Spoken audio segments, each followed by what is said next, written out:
What? Okay, so we went over UFC 299, gave you the recap on that, gave you our top 5 March things. Now let's move on to the card upcoming this weekend. We return to the Apex for UFC Vegas 88, a 6-fight main card. Yes. Some interesting fights. A little bit of a letdown compared to last week, but I don't think any card could live up to last week. Maybe save UFC 300. I don't know, man. I'm less excited about UFC 300 after experiencing UFC 299. I'm kind of less excited. I don't know. The second fight on UFC 300 is Figueiredo versus Cody Garbrandt. I don't know. But anyway, we're going to jump into this one. We're going to cover the main card. First fight we're going to cover is the main card opener. Gerald Meerschaert, GM3, Bryan Bam Bam Barberena. Meerschaert comes in 35 wins, 17 losses with a 10-9 UFC record. He's taking on Barberena, 18 wins, 11 losses. He's 9-9 in the UFC. So both guys kind of hovering around that 500 mark in the UFC, up and down. Both guys also coming on losing streaks. Right, I was going to say 2 and 3 in their last 5. Yeah, so Meerschaert has lost his last 2. Barberena, he's lost his last 3. Yeah. 2 of those by submission, too. Yeah, but look. And Meerschaert is a submission specialist with 27 out of his 35 wins coming by sub. Yeah, that's a lot. But I want to point out to Meerschaert's credit, he did lose to Joe Pyfer, Petrosky, and Chris. Man, I'm going to butcher this one. Kristoltas Jotko. Sure. The first 2 way more important of a loss, but I couldn't say 2 of the 3. One of Barberena's losses is by RDA too, so that's not a bad loss. But, right. But just to say... But both guys trying to come in and right the ship, you would say. One interesting thing, Meerschaert, I just mentioned how good he is on the ground. His last 7 victories have all been by submission.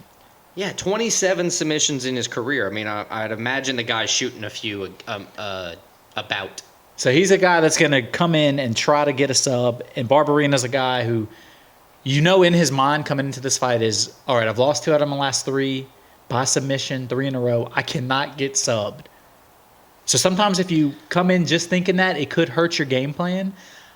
How do you think this fight goes, though?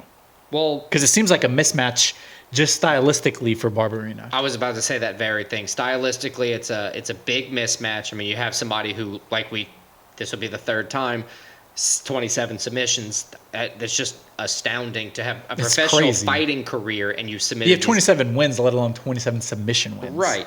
And then of Bryan Barberena's 11 losses, 3 of them have been subs when he's just the power guy. He's got 11 KOs in his side. Now, I will say GM3 is 4-0 when he's the favorite. So that's good, in my opinion. And he's a slight favorite in this one. And he's 10-7 against fighters with shorter reach. So that's an interesting stat. And I say slight favorite. He's actually minus 220. So yeah, pretty good favorite. Pretty good. So 10-7 against fighters with shorter reach. Bryan Barberena, on the other hand, is 3-7 as the underdog. So everything in this stats-wise is screaming that Meerschaert. Points, especially with this, like we're talking, stylistic matchup. The reach disadvantage for Barberena. Barberena coming in as a dog, plus 200 dog, I'll add. That, to me, screams Gerald Meerschaert, GM3, to win this fight. Yeah, I got GM3 winning, too. I have to agree with you. And I think... And honestly... He's that goofy meme. He's like, I'll do it again. He's going to get a submission win. I was actually saying, seeing the line on this one, if he's minus 245 money line, that still sounds like a method of victory by sub would still be like a small plus favorite. Yeah. It's definitely going to be better odds than that. So I may end up just going with, a couple pesos on a little sub victory for him, like you're talking. So we both agree on that. Let's move on to the next fight. I think it's the only ladies fight we're going to cover. It's Chelsea Chandler's actually fighting. She's fighting on the prelims, yeah, which is cool. Chelsea Chandler, last we saw literally running out of the octagon. It was hilarious. But anyway, we digress. Let's move on. Pannie. Kianzad, Bonzi, the Swede, taking on the Louisiana girl Macy Chaisson. Shout out Macy Chaisson. Bonze, 16 wins, 7 losses, 5-4 in the UFC. Chaisson, 8-3 overall with a 6-3 UFC record. This is again both girls coming off coming off losses. I have a question. They're trying to turn it around. What do you consider Pannie's style if all of her wins are going to decision? She's a point fighter. Okay. That's what you want. Okay, cool. So I think that's going to be the downfall for her here, to be honest. One interesting thing, though, she has alternated her last 4 wins, losses, and she's coming off of a loss, so that would tell you maybe a win. But Chaisson, she's lost 2 out of 3, coming off of 22nd? Yeah, it was a body kick KO from Irene Aldana. It was But it was a while ago. It was September 2022, so she's taken a while off. And look, she's only 8-3 in her career. She hasn't fought that much where Pannie has fought, 23 times total.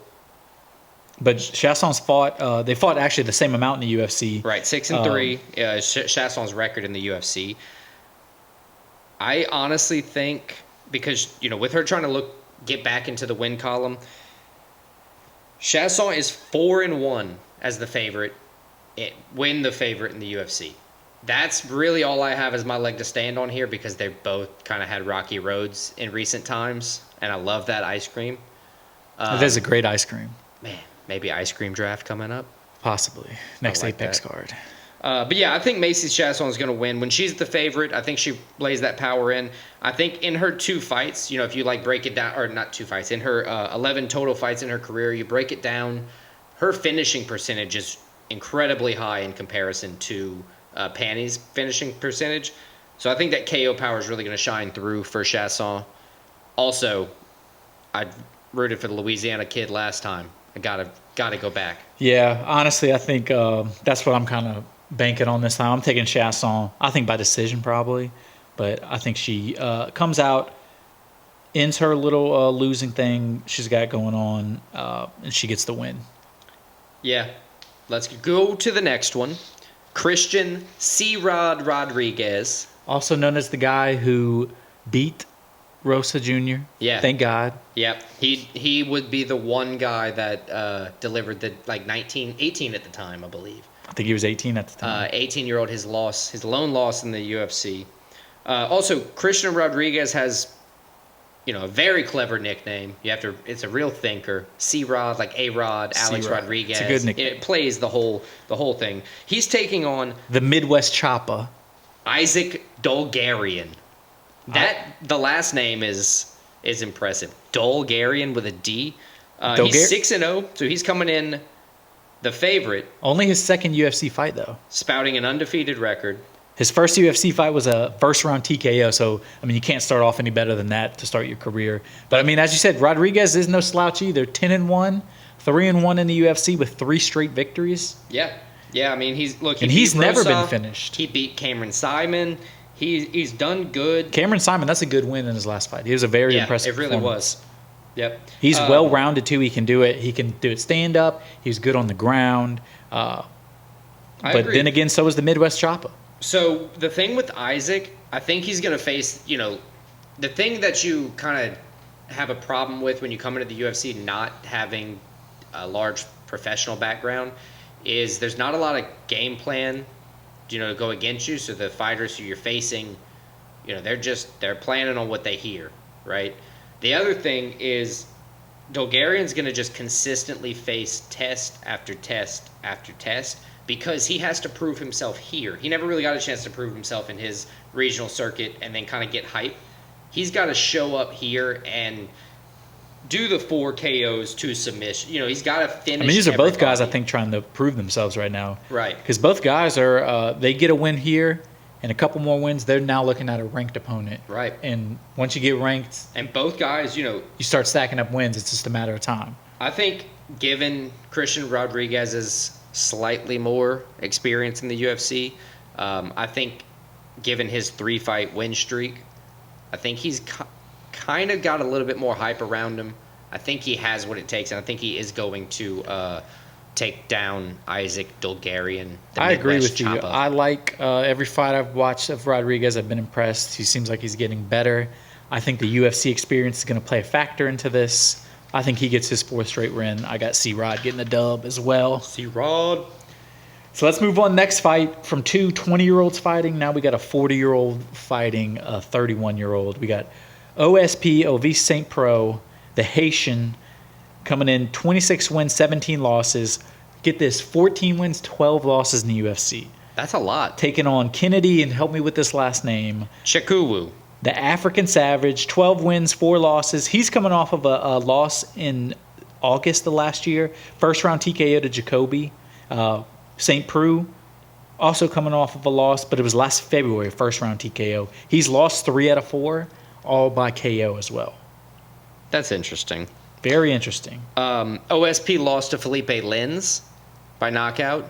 Felipe Lins was, big underdog who just won a couple weeks ago. So that's big. OSP, though, he does have the Von Fluke choke. They renamed it after him because he's had it so many times. Yeah, he's like the only guy that's doing it. St. Preux choke, they call it now. Which, I don't know if that's a good thing or a bad thing. If you're the only guy doing it, maybe it's hard to defend, but that just makes it even harder to get. I mean, he's had it like 3 or 4 times in the UFC, though. So yeah, shout out to him. So the American Savage has been KOing people, throughout his time in the UFC. African Savage. That's what I meant. Sorry. I was looking at Ovince St. Preux. He says he's from Knoxville, Tennessee. Or he's fighting out of Knoxville now. He played at football at University of Tennessee. That's cool. I didn't know that. I'll say this: Kennedy fights crazy. He fights crazy. He fights with a lot of power. He's a guy. It's like one of us is getting knocked out is kind of his mentality. Yeah, he's like one of us is leaving here. And the last fight, it was him getting knocked out. Right. I think the youthfulness and the size are going to play a factor into this. So I think Kennedy probably comes in with that same game plan. Yeah, just kind of go out crazy. And look, Kennedy also has that thing where, like, if he needs to and, like, you just won't go out, he'll choke you out. He can choke you out. He doesn't do it often. He's only done it once, but he's only fought 11 times. So he's shown that he knows how to do it. He just prefers to end it soon, quick. I think Kennedy gets the bounce back win. I think he comes in OSP, a loss right here, another KO loss, 4-5 if he loses this. Maybe time to think about wrapping it up. But who are we to say that? But I got the African Savage getting the KO win. Sweet. Yeah, I'm right there with you. Next up, co-main event. Co-main, Bryan the Butcher Battle. Pooh Bear. 10-2, 3 KOs, 5 subs, 2 decisions. 5-1 in the UFC. He's a fun guy to watch too because he can do it all. Yeah, he was unrecognizable nowadays. He used to have really long hair, and I'm going to key you in. He had a haircut after his last loss to Rinat Fakhretdinov. And 2 straight wins, including over our boy AJ Fletcher. Yep. Loosa has been fighting so far by decision in the UFC. He's got 2 wins and a loss. Loosa from Switzerland / the Congo. Did not know that. The last ninja. Bryan Battle is 3-0 is the favorite, so that's a big one. Bryan Battle, a big finisher. Loosa, never been finished. His 3 career losses all by decision. Bryan Battle's also 5-1 with reach advantage. He's also 5-1 in the UFC. Look at that. Haha. Makes me say, and with the haircut, smash the Bryan Battle button. Last time out, I picked against Bryan Battle. Not doing that again. I think he's on a both guys on a tear. 2-fight win streak. I think he's going to be on a good tear this time. Both guys on a 2-fight win streak. Both guys battle, as we said, 5-1 UFC. Lose a 2-1 in the UFC. So both kind of maybe getting the hang of the UFC. But I agree with you. I think Bryan Battle, I love watching this guy fight. He's exciting. He was on The Ultimate Fighter a few years ago and won it. Yep. I'm taking Pooh Bear. I got Bryan Battle getting the dub. Let's go. Getting that honey pot. All right. Main event. Bam Bam. Bam Bam. The second Bam Bam of the card. Tuivasa. Hey, if you put the 2 Bam Bams in the ring and make them fight for the death, this guy's walking out. Well, yeah, he's way bigger. Yeah, significant. He would literally eat Bryan Barberena. He's facing Marcin, Tybura.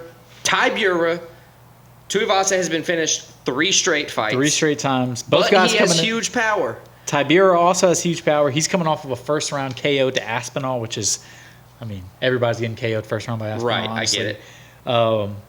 Tybura been in the UFC. He's 11-7. He's been in a while. 38 years old. Tuivasa been in a while, but he's only 30 years old. So 8-6 in the UFC, but as you said, 3 straight losses. So he's kind of what's happening. My thing with Tuivasa here is Tuivasa was finished 3 straight, but he lost to Gane, Volkov, and Pavlovich. Like he's lost to 3 people in the top 7. I think. But I mean, Tybura is right there too. Yeah, no, I'm kind of gonna say that the Polish man. He was also quickly defeated by Aspinall, but he hasn't lost 3 straight. So it's a bit of a play on.